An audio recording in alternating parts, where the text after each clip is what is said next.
Saya akan update dulu Afghanistan lah untuk saudara, sebab ramai orang terpengaruh dengan penerbangan kapal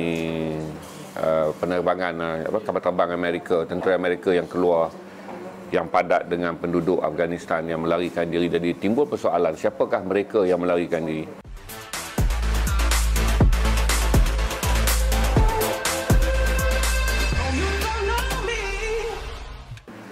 Jadi saya tengok tadi The Guardian dan juga BBC banyak menjalankan interview di lapangan terbang. Jadi dengan interview tu kita dapat lihat siapakah mereka yang berpusu-pusu ke lapangan terbang semalam setelah tersebar kabar angin bahawa bandar telah diambil alih oleh Taliban. Istana Presiden juga telah diambil oleh Taliban. Presiden pula Muhammad Ashraf Ghani telah melarikan diri dan pergi ke Tajikistan. Dan ini menjadikan rakyat Afghanistan yang sangat terperanjat. Walaupun saya fikir apabila Taliban mengumumkan mereka berada di Kunduz, iaitu 150 km luar daripada bandar Kabul, sepatutnya telah tersebar berita akan ada usaha Taliban untuk masuk ke dalam Kabul. Tuan-tuan dan puan-puan, pertama saya nak remind tuan-tuan dan puan-puan, sistem komunikasi di Afghanistan sangat lemah dan teruk. 12 tahun dulu ketika saya pergi ke Afghanistan dan berada di sana antara 14 hari itu, 11 ke 14 hari itu, untuk menjalankan penggambaran dokumentari saya melalui jalan darat di Battleground ke Kandahar, Kandahar ke Kabul, Kabul ke Bamiyan. Ketika itu Piala Dunia sedang berlangsung. Tuan-tuan bayang, tahun 2006 ketika itu Piala Dunia sedang berlangsung. Tuan-tuan bayangkanlah, kami tak tahu result Piala Dunia. Piala Dunia telah berakhir. Hanya apabila saya keluar daripada Afghanistan saja kita tahu bahawa Itali telah menjadi juara Piala Dunia. Secara komunikasinya, kadar kemiskinan yang tinggi di Afghanistan, 60% daripada rakyat Afghanistan berpendapatan kurang daripada $2 sehari. Itu kurang daripada RM8. Dengan kadar inflasi yang tinggi, televisyen adalah sesuatu barang yang sangat mewah. Terutama bagi penduduk yang berada di luar Kabul. Di dalam Kabul mungkin kerana ada influence ekonomi dan kawasan yang terjaga oleh tentera Amerika, barangkali ada sedikit keupayaan mereka berkomunikasi. Kerana waktu saya berada di Afghanistan tu, tahun 2006, masa saya yang agak lama adalah di Kabul sekitar 6 hari, di Kandahar 2 hari, kemudian selebihnya saya berada di Bamiyan, sebuah bandar yang dikuasai oleh puak Syiah Hazara. Jadi kalau tuan-tuan bertanya kenapa pada hari-hari Taliban mengambil alih bandar demi bandar daripada 26 bandar, daripada 236 bandar besar tu, Afghanistan Taliban telah mendakwa mereka menduduki 2/3 bandar. Tetapi rakyat kelihatan seperti tidak begitu faham sejauh mana pergerakan Taliban. Ia berkait dengan telekomunikasi. Berarti tidak semua rakyat Afghanistan tahu apa yang sedang berlaku di Afghanistan. Ketika Taliban mengambil alih Kabul, saya percaya kabar angin yang luar biasa telah tersebar dan mengembalikan trauma kepada rakyat Afghanistan yang pernah melalui zaman Taliban, iaitu pada tahun 1996 apabila Taliban berjaya mengalahkan kerajaan Mujahidin dan Mullah Omar naik, dan kemudian 1966 tu Taliban telah melaksanakan beberapa hukum yang kebanyakannya disebut hukum Islam, tetapi secara tafsirannya dia lebih daripada hukum adat. Jadi oleh kerana trauma ini berpanjangan, maka orang-orang Afghanistan merasa takut sekiranya Taliban melaksanakan dasar yang sama, iaitu membunuh wanita yang tidak mau berburqa, membunuh lelaki yang tidak mau menunaikan solat Jumaat, yang tak keluar ke masjid menunaikan solat Jumaat, membunuh lelaki yang tidak menyimpan jambang. Jadi oleh kerana trauma 20 tahun, 25 tahun dulu itu masih lagi melekat kuat dalam diri rakyat Afghanistan, serta sistem komunikasi yang lemah. Berarti begini tuan-tuan, apabila Taliban mengambil alih Istana Presiden, di mana pemimpin kanan Taliban iaitu Mullah Baradar. Jadi Mullah Baradar dan pasukannya yang berjaya masuk ke Kabul dan kemudian mengambil alih bandar Kabul. Tetapi mereka tidak boleh menguasai sistem televisyen untuk mengumumkan bahawa Taliban telah mengambil alih. Ini adalah salah satu yang mencetuskan panik kerana tidak ada satu pengumuman secara komunikasi untuk menjelaskan kepada rakyat Afghanistan apa yang akan dilaksanakan oleh Taliban. Jadi oleh kerana itu kabar angin bertiup dengan begitu banyak.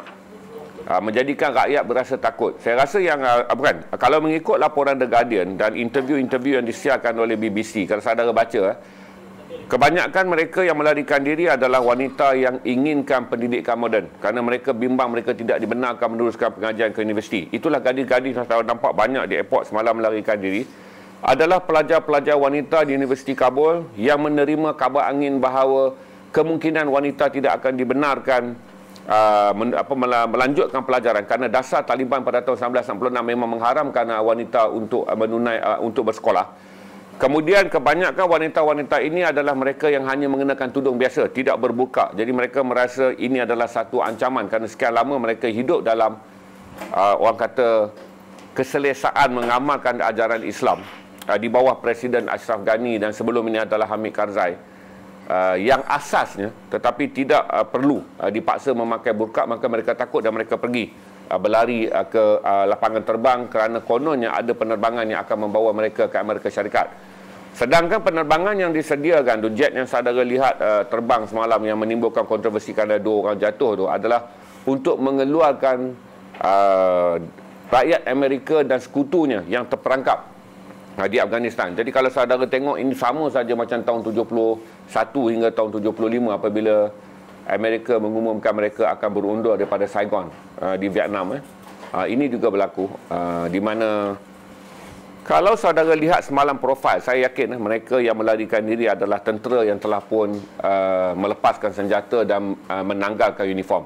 Kerana hanya berlaku pertempuran kecil saja ketika Taliban menakluk Kabul kerana Presiden Ashraf Ghani telah membuat satu keputusan yang berjiwa besar. Tuan-tuan, untuk saya tidak memperlekehkan Muhammad Ashraf Ghani, Presiden Afghanistan, kerana beliau memilih untuk tidak memahukan tumpah darah. Sekiranya beliau melancarkan kembali perisyaran perang kepada Taliban, akan lebih banyak berlaku pertumpahan darah. Satu, tentera tidak akan boleh memerangi Taliban kerana kedudukan tentera Afghanistan selama ini adalah dengan mendapat bantuan tentera Amerika.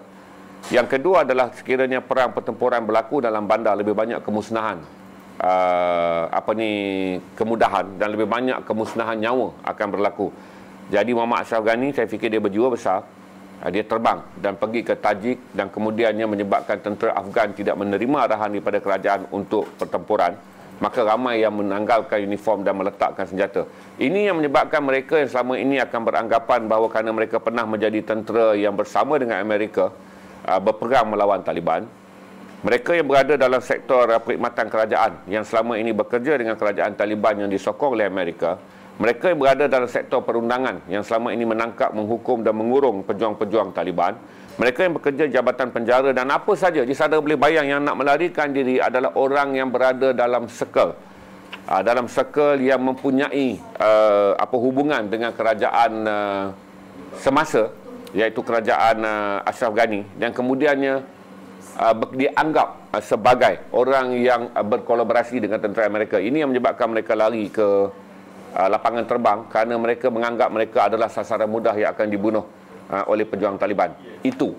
Oleh kerana apabila Taliban mengambil alih, pemimpin kanan Mullah Baradar yang dikatakan adik ipar kepada Mullah Omar yang mengetuai Taliban pada tahun 1966 waktu Taliban mengambil alih bumi Afghanistan daripada pemerintahan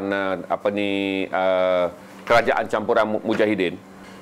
Apabila mereka dapat mengambil alih, mereka tak dapat berkomunikasi kerana sistem komunikasi yang menghantar isyarat kepada masyarakat awam tak wujud. Macam saya kata tadi lah, bila saya sampai ke sana, kadar orang yang memiliki televisyen sangat rendah, kadar elektrik, penggunaan elektrik juga sangat lemah. Telekomunikasi adalah satu benda yang dianggap sebagai tayangan di negara miskin yang 60% rakyatnya adalah mereka yang berpendapatan $2 ke bawah, iaitu RM8 sehari gaji. Tak mungkin rakyat begini dengan pendapatan RM240 mampu mempunyai akses telekomunikasi. Dan kemungkinan hanya telekomunikasi dimiliki oleh mereka yang sedikit elit yang berada dalam Kabul. Jadi ini yang menjadikan semalam Kabul kelang kabut. Kenapa Kabul kelang kabut? Kerana masyarakat yang berada dalam Kabul lebih dianggap sebagai masyarakat pro-Amerika. Kerana Kabul adalah bandar pentadbiran yang sepenuhnya dipanggil zon hijau. Untuk makluman tuan-tuan, walaupun tentera Amerika menduduki Afghan dan walaupun kerajaan Afghanistan adalah kerajaan yang dipilih melalui pilihan raya, tetapi mereka hanya menguasai beberapa bandar tertentu. Antaranya Jalalabad, antaranya Kabul. Tetapi wilayah-wilayah yang dikuasai oleh pejuang Taliban, terutama Helmand, Gunduz, dan juga di kawasan Tajik dan Puak Uzbek, tentera Amerika dan juga tentera Taliban tidak menguasai kawasan tersebut.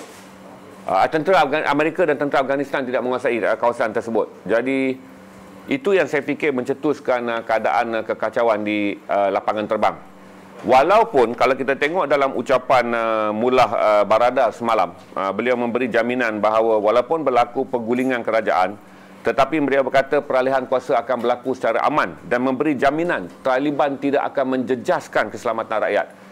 Ini yang gagal sampai kepada masyarakat, kerana apabila Taliban mengambil alih, mereka mengingatkan undang-undang Taliban yang akan membunuh semua orang yang dianggap sebagai musuh kepada dasar Islamik Taliban itu akan berlaku. Kemudian kita tengok pula pandangan seorang lagi, Amir Khan Muttaqi. Ini orang lama tuan-tuan, sebab saya masih ingat lagi pada era Mullah Omar, waktu dia memimpin Taliban, ada dua pemimpin yang sangat terkenal, iaitu Mutawakil Ahmad Mutawakil yang berpengkalan di Pakistan. Dia ditangkap kemudian dihantar ke tahanan di Kepulauan Guantanamo. Dia adalah jurucakap Taliban. Dan seorang lagi adalah Amir Khan Muttaqi yang pada waktu itu adalah Menteri Pendidikan Taliban. Rupanya Amir Khan Muttaqi masih ada. Berarti walaupun kerajaan Taliban dijatuhkan pada tahun 2001 oleh tentera Amerika, Amir Khan Muttaqi berjaya menyelamatkan diri dan kekal sebagai pemimpin kanan. Dan kini dia menjadi ketua jurucakap Taliban. Jadi Amir Khan Muttaqi juga mengeluarkan kenyataan bahawa mereka akan memastikan dasar pendidikan, dasar ekonomi dan juga hak rakyat Afghanistan diberi sejajar dengan keperluan. Berarti saya fikir kalau ikut kata dia dalam statement ni, menurut kata Amir Khan Muttaqi ni, bahawa mereka sedang berurusan dengan semua pemimpin-pemimpin politik di Afghanistan, termasuk Abdullah yang saya sebut semalam. Abdullah adalah orang kanan dan juga pemimpin terbesar bagi Puak Tajik yang memiliki 15% penduduk. Tetapi kedudukannya sebagai orang Tajik tidak lagi dianggap sebagai Tajik. Dia berjaya menjadikan dirinya sebagai seorang yang sangat dipercayai sebagai seorang Afgan yang mewakili kepentingan ramai kerana dia berpendidikan tinggi.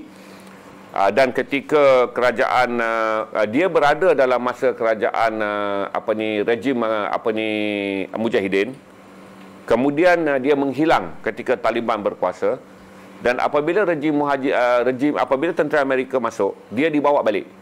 Dan dia menjadi Menteri Luar, dan kemudian dia juga menjadi Ketua Pegawai Eksekutif Afghanistan. Dan sekarang dia adalah Ketua Pasukan Perunding. Dan yang menariknya sekarang, kita bergantung banyak kepada peranan Abdullah selain daripada peranan Amir Khan Muttaqi dan juga Mullah Baradar untuk berunding dan memastikan Afghanistan selamat. Untuk pengetahuan saudara, ketika Barat mula menjarakkan diri daripada Afghanistan, walaupun kita tahu kenyataan bermuka-muka oleh oleh Presiden Amerika Syarikat Joe Biden, yang kononnya begitu, kononnya begini. Kita tahu Amir Khan telah Presiden Pakistan Imran Khan telah menyampaikan sindiran bahawa inilah kebijaksanaan Amerika dalam mengatur pengundurannya setelah 20 tahun berada di Afghanistan. Kenyataan yang bermuka-muka daripada Amerika. Dan kita tahu England, United Kingdom berpura-pura terperanjat dan mengatakan bahawa mereka tidak merestui kerajaan yang ada. Kerana ini adalah permainan Barat, tuan-tuan. Kerana waktu mereka, waktu UK lebih awal, UK keluar lebih awal pada bulan Mei. Tentera Amerika keluar berperingkat-peringkat. Sekarang masih ada 5,000. Semalam dia tambah lagi 1,000 truk untuk melindungi tenteranya, tetapi tidak bertempur dengan Taliban untuk memastikan semua rakyatnya selamat keluar. Jadi apa yang saya nak ingatkan kepada saudara adalah peranan yang dimainkan oleh Rusia. Kerana Rusia sahaja yang setakat ini mengeluarkan kenyataan besar, iaitu Taliban has made Kabul safer in 24 hours. Russian Ambassador of Afghanistan. Kalau tengok hari ini, kenyataan yang paling banyak dikeluarkan sebagai pro-Taliban adalah kenyataan yang dikeluarkan oleh kedutaan Rusia. Berarti kita akan nampak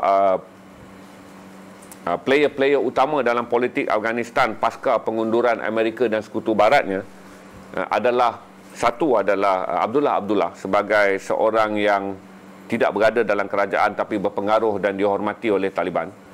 Kemudian kita akan lihat siapa sebenarnya yang akan mengetuai Taliban, kerana setakat ini saya bagi tahu tadi kata Mullah Baradar hanya salah seorang saja pemimpin.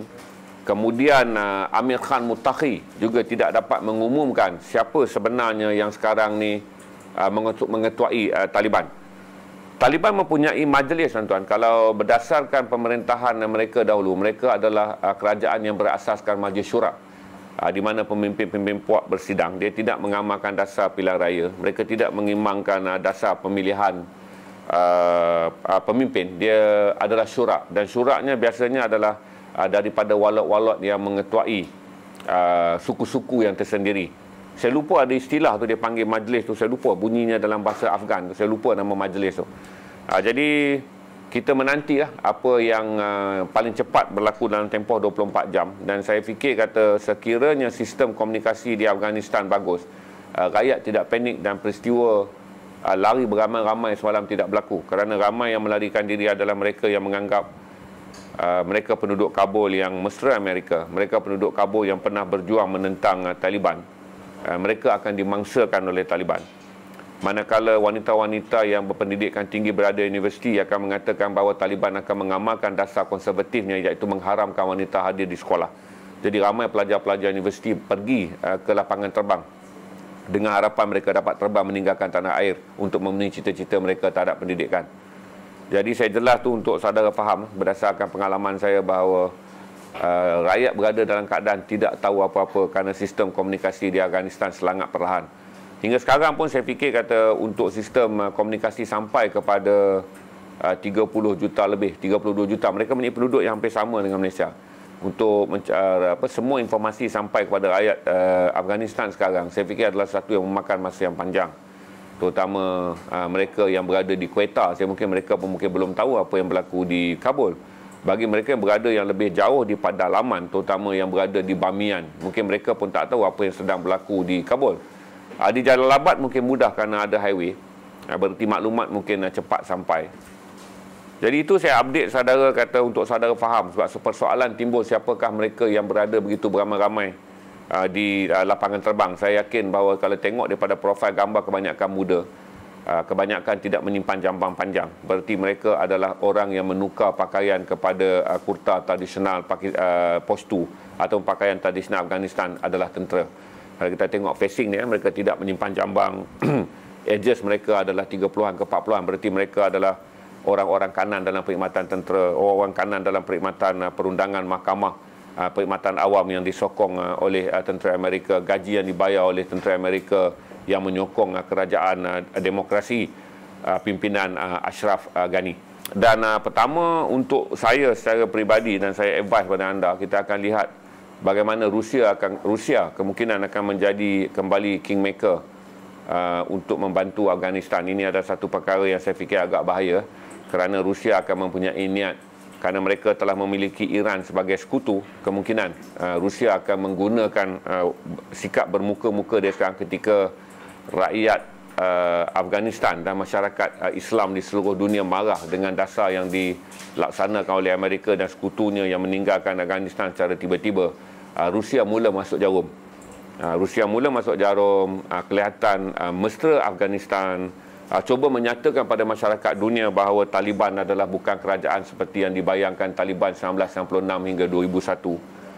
Saya fikir ini perlu berhati-hati, kerana Rusia mungkin mahu memainkan peranannya, menjadikan Taliban sebagai satu lagi buffer zone bagi meluaskan wilayah ketenteraan ataupun wilayah geografi militarinya. Kerana saudara pun tahu bahawa Rusia mempunyai hubungan yang baik dengan Iran yang anti-Amerika. Dan kalau Rusia ingin meluaskan sempadan geopolitiknya, mereka perlu memiliki Afghanistan. Kerana selepas Afghanistan adalah India dan Pakistan yang sangat pro kepada Barat, kerana kedua-dua adalah negara Commonwealth yang berpaksikan kepada Britain.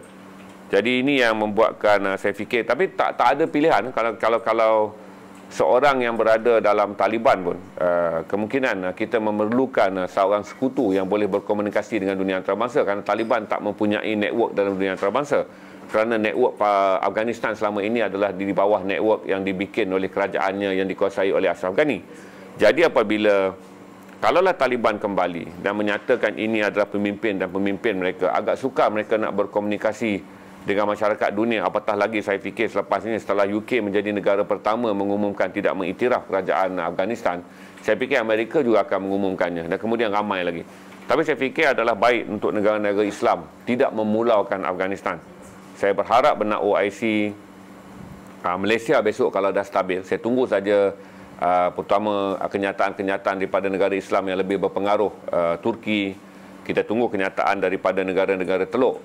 Qatar saya fikir akan pro kepada Taliban, kerana Qatar telah menganjurkan rundingan damai dengan menjadikan Doha sebagai pusat rundingan damai sebelum pengunduran penuh ni. Jadi saya fikir kata kalau banyak negara Islam memberi ruang dan tidak terikut rentak Barat yang kemudiannya akan memburuk-burukkan Taliban ni, saya fikir proses membangunkan Afghanistan boleh berjalan dengan baik. Siapa tuan-tuan, saya tak fikir kata Taliban akan membawa kembali imej 1996-2001 di mana mereka dipulaukan oleh negara-negara Islam kerana mengamalkan dasar yang sebenarnya tidak pun boleh dianggap sebagai dasar hudud ataupun dasar syariat dalam Islam, kerana menembak mati orang yang disyaki tanpa perbicaraan. Kalau saudara lihat pada waktu itu, konsep pembunuhannya hanyalah seseorang itu diminta melutut di tepi jalan, kemudian diletakkan senapang, ditembak mati.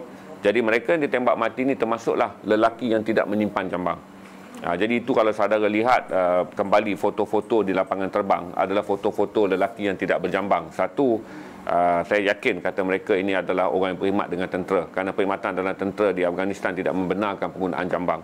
Kemudian kalau kita tengok range umur daripada apa yang saya panggil sebagai photo profiling, daripada gambar kita profilkan, kebanyakannya adalah ada kemungkinan mereka adalah tentera, polis, orang yang berada dalam sektor perkhidmatan undang-undang, penjawat awam Afghanistan yang selama ini dianggap sebagai kaki tangan, indirectly kaki tangan Amerika, kerana gaji mereka dibayar oleh tentera, dibayar oleh bantuan wang Amerika kepada kerajaan Afghanistan. Untuk pengetahuan saudara, Amerika membelanjakan 83 bilion selama 20 tahun Amerika berada di Afghanistan. Amerika telah membelanjakan USD 83 bilion, itu sekitar 240 plus 12, 252 bilion untuk memastikan kekuatan ketenteraan, memastikan jentera demokrasi kepada kerajaan boneka ke apa sokol yang mereka sokong. Ini adalah wang yang sangat besar. Sebab itulah apabila Amerika memerlukan dana, secara puratanya kalau kita boleh lihat 83 bilion dibahagi dengan tempoh 20 tahun, berarti Amerika membelanjakan lebih 4 bilion setahun, iaitu 16 bilion ringgit Malaysia. Kalau 16 bilion ringgit Malaysia, berarti dia adalah 5% daripada belanjawan negara Malaysia. 5% daripada belanjawan negara kita, iaitu 322.5 bilion. Jadi ini adalah wang yang agak besar. Jadi Amerika tak mampu lagi untuk menanggung wang ini ketika mereka perlu membiayai begitu banyak kos untuk beroperasi di Laut Cina Selatan bagi mengekang dominasi China. Kerana Amerika telah pun membuat polisi di bawah Joe Biden adalah polisi untuk mengekang kekuatan ketenteraan dalam laluan sutera. Amerika akan berperang dengan China selepas ini. Berperang dengan China dalam selepas ini adalah untuk mengganggu laluan sutera dari segi ekonomi, dan mereka juga akan mengganggu laluan sutera dari segi ketenteraan. Sebab tu saya beritahu kepada saudara beberapa faktor geopolitik dunia yang berubah, terutama kenapa negara-negara Islam yang banyak wang, seperti negara-negara Teluk ni yang saudara selalu tanya kepada saya, kenapa UAE, kenapa Bahrain, kenapa Tunisia, apa semua ni menandatangani normalisasi baru dengan Israel, adalah kerana kombinasi kewangan, di mana Amerika ketika Donald Trump telah mengatur satu konspirasi untuk mengumpulkan dana Muslim dan Israel, bukan Muslim, dana negara Islam kaya minyak ni, dengan dana daripada Israel untuk mengekang modal besar daripada China yang kini memanipulasi dunia. Jadi oleh kerana apabila Amerika melihat China mempunyai kuasa kewangan yang sangat besar dan mula memonopoli garisan pelaburan yang apa mereka sebut sebagai Silk Belt tu, di mana China menguasai pelaburan di Indonesia. Kita tak dapat nafikan China menguasai pelaburan di Malaysia lebih besar daripada mana-mana negara Eropah, mana-mana negara termasuk Amerika Syarikat dan juga mana-mana negara daripada barat dalam konteks pembangunan infrastruktur. Sebab tu kita lihat pembangunan segala bentuk teknologi pelaburan yang datang daripada China. Jadi oleh kerana Amerika mempunyai kewangan yang sangat terhad, maka normalisasi baru sebenarnya adalah geoekonomi, di mana Amerika cuba menyatukan dana dengan mengatakan bahawa negara-negara Arab yang mempunyai banyak wang tetapi tidak memiliki teknologi, wang mereka digabungkan dengan Israel yang memiliki teknologi persenjataan, pembinaan dan segala macam, dan wang ini kemudianlah yang akan kemudiannya menyebar ke seluruh dunia bagi mengekang pengaruh aliran wang China yang mula monopoli dunia melalui apa yang dipanggil pakai setback ekonomi. Tetapi sekarang ketika Amerika rasa mereka ada cara untuk menangani ekonomi pengaruh ekonomi China, tetapi anda pun tahu seperti mana saya bagi tahu semalam, Amerika mungkin kehilangan banyak pengaruh di Laut Cina Selatan kalau mereka tidak bertindak segera. Jadi Amerika nampak beberapa loophole kerana China plus 7, berarti China versus 7.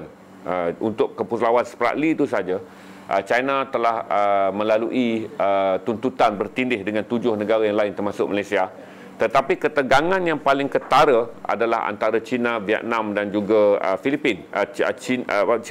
Antara 3 negara, China, Vietnam, Filipin dan Indonesia.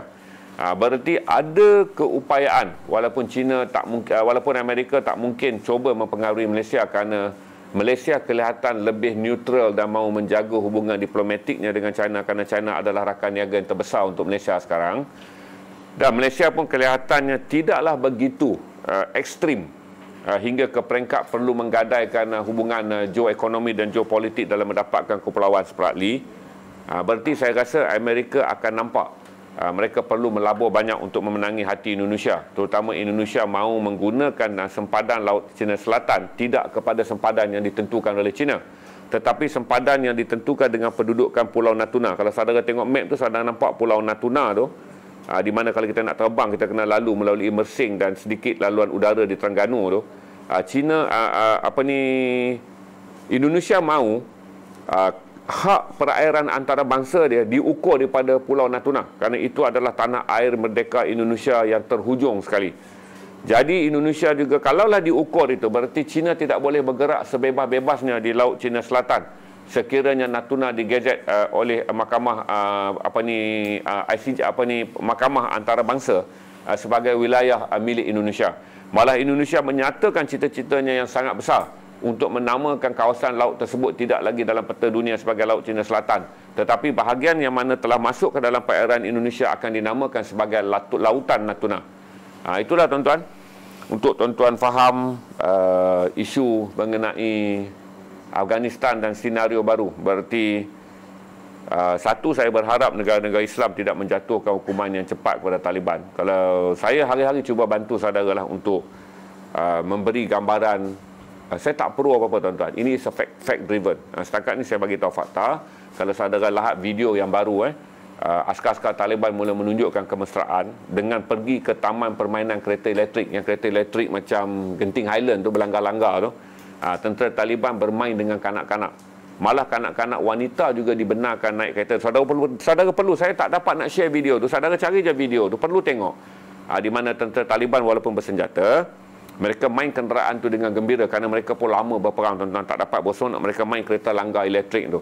Dan saya tengok dalam video tu, tentera Taliban tidak menghalau keluar seorang anak gadis sunti yang memakai tudung yang ikut bermain bersama dengan tentera Taliban.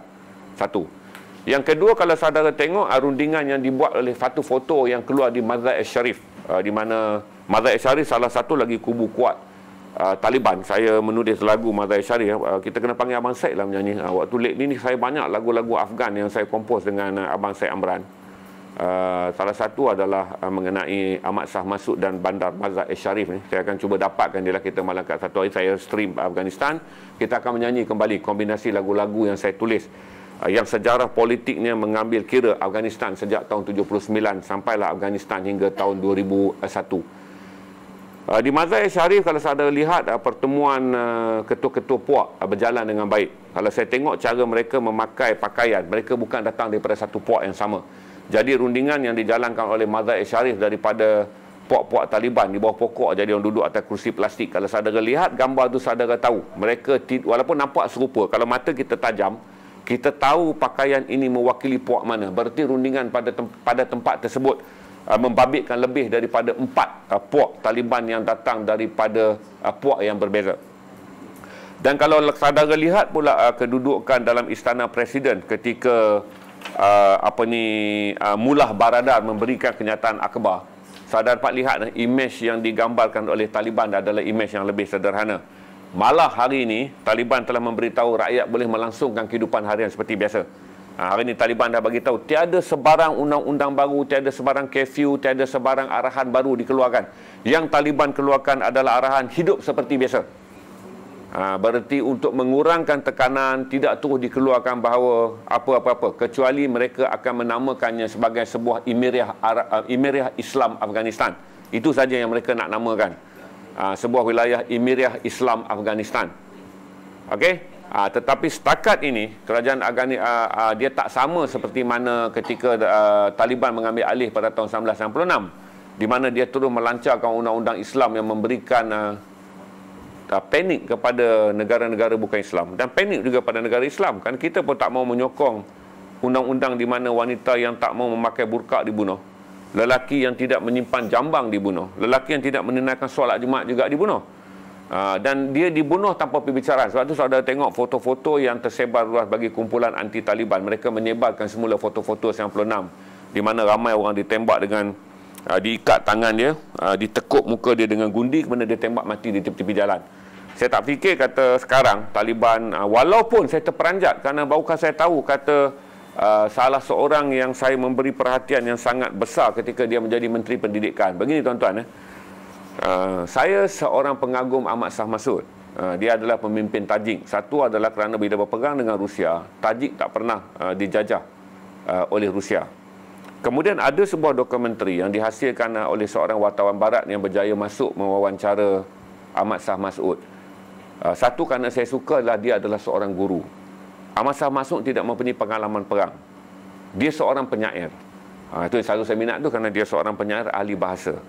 Dia berperang. Dalam perang tu dia sentiasa memberitahu kepada pejuang-pejuang dia, lindungi remaja kita, lindungi remaja kita, lindungi remaja kita. Saya harap tuan-tuan dapat cari video tu. Itu adalah video lama. Cari saja Ahmad Shah Massoud, Lion of Panjshir.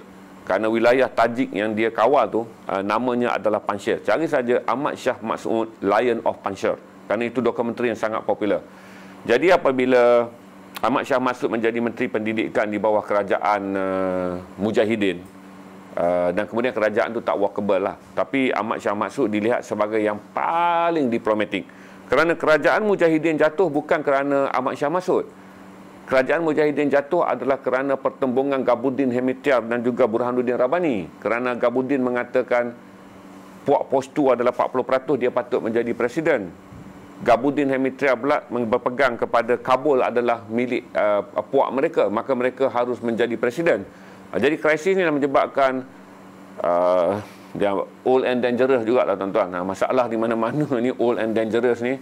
Walot ni bertempur dan akhirnya kerana tak dapat berkompromi, kerajaan campuran yang sama-sama selama 10 tahun berperang dengan Rusia, 4 tahun duduk semeja, kemudiannya saling berbunuh hingga 20,000 orang Islam mati di atas peperangan sesama Mujahidin.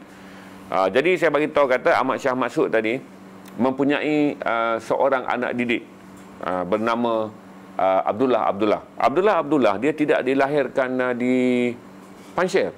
Dia tidak dilahirkan di Panjshir, iaitu kawasan milik kaum Tajik. Dia lahir betul-betul dalam kota Kabul, tapi dia berdarah Tajik. Maka dia berpendidikan moden, lulus universiti, seorang yang sangat educated. Saya bagi tahu pada saudara, setiap kali Abdullah menyampaikan kenyataannya, sama ada di mana-mana media, saya akan duduk terpaku dan mendengar dengan ketenangan dia, dengan seorang yang sangat diplomatik, kerana dia mewarisi kebaikan akhlak yang ada pada marhum Ahmad Shah Massoud. Cuma sedihnya apabila Taliban berkuasa, Ahmad Shah Massoud mengawal kawasannya. Jadi waktu Taliban ambil alih pada tahun 1996, mereka tak berjaya menakluk kawasan Ahmad Shah Massoud kerana kawasan Ahmad Shah Massoud sangat kuat. Maka dua orang rakyat yang menyamar sebagai wartawan antarabangsa, dua orang rakyat Algeria, dua rakyat Algeria yang menyokong Al-Qaeda, telah menyamar sebagai wartawan antarabangsa. Jadi nak masuk ke kawasan milik Ahmad Shah Massoud adalah payah. Jadi wartawan ni menyamar, rupa-rupanya Al-Qaeda telah memasang bom dalam kamera yang akan mewawancara Ahmad Shah Massoud. Jadi Ahmad Shah Massoud ni seorang yang baik, seorang yang mencintai tetamu, maka dia terima tetamu tu. Jadi ketika wawancara itulah bom diletukkan. Jadi berarti yang membawa kamera untuk mewawancara Ahmad Shah Massoud yang pada waktu tu telah pun pro Amerika, dia telah meletakkan bom, dan ketika interview bom tu meletup Ahmad Shah Massoud dan juga adik lelakinya mati. Jadi bila Ahmad Shah Massoud mati, saya mengikuti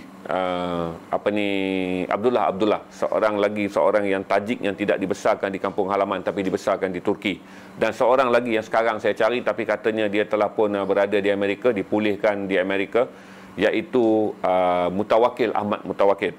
Mutawakkil Ahmad Mutawakkil base di Pakistan. Ketika Taliban berperang dengan Amerika, dia mengeluarkan banyak kenyataan daripada Islamabad dan akhirnya dia ditangkap. Kalau mengikut kenyataan akhir yang saya baca, dia telah pun dipulihkan, dibebaskan daripada penjara Guantanamo, diberi kerakyatan Amerika dan diberi identiti baru. Jadi Mutawakkil Ahmad Mutawakkil kita tak dapat cari, kerana dia ditahan di penjara Guantanamo, kemudian dia dipulihkan dan dia bersetuju untuk menjadi seorang pro Amerika, dan dia hilanglah dari radar. Saya memang selain Palestin, Afghanistan di hati saya lah. Saya berjaya, sebab tu saya berani pergi ke sana waktu musim perang. Walaupun orang kata masuk belum tentu dapat keluar, tapi saya yakin mustahil lah seorang yang ingin menemui saudara seagamanya, yang ingin tahu apa yang berlaku dalam kehidupan harian saudara seagamanya, yang ingin memaparkan dokumentari 1 jam mengenai saudara seagamanya akan ditimpa bahaya. Saya perjalanan ke Afghanistan adalah satu seperti percutian. Saya cuma diletihkan oleh cuaca panas kerana saya masuk pada waktu itu adalah musim panas. Islamabad 48 hingga 52 darjah Celsius waktu itu panas. Dan saya sampai di Jalalabad pun malam 36 darjah Celsius. Kami terpaksa tidur di atas bumbung bangunan. Perjalanan yang sangat diraihkan. Perkataan, walaupun mereka lihat pakaian kita tu, dia ingat kita kafir, kerana bila saya pakai seluar dan saya pakai kemeja, saya sama seperti orang China yang menjadi kontraktor. Waktu tu China dapat banyak kontraktor untuk membangunkan jalan-jalan. Jadi saya tak pakai kurta. Tapi oleh kerana saya mengucapkan musalaman, kemudian mereka datang dekat dengan saya mengucap asyhadu alla ilaha illallah wa asyhadu anna Muhammadar Rasulullah. Sahih mereka peluk. Kerana tahu kita adalah saudara seagama.